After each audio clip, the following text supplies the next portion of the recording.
سيداتي وسادتي، أهلا مرحبا بكم في زاغرب. هبط الطيران بحمد الله وسلامته في مطار زاغرب الدولي. توقيت المحلي يشير إلى الساعة 6:37 صباحا، ودرجة الحرارة الخارجية 8 درجات مئوية.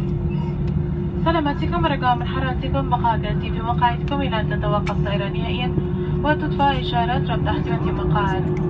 كما نرجو من حرارتكم أتمنى أن تضمن خطتك والقطرية ضمن مخطط سفرتكم مستقبلية إلى أكثر من 150 وجهة لدينا حول العالم. لحجز رحلتكم مقبلة برجاء موقعنا الإنترنت qatarairways.com. بالنيابة عن الجوية القطرية وتحرك العالم واحد قاطر الكابتن دي وبقية أفراد الطاقم. نعم تجوز توقعات رحلتكم معنا لهذا اليوم. أتمنى لكم إقامة سعيدة ونبي زاغرب ورحلة سعيدة.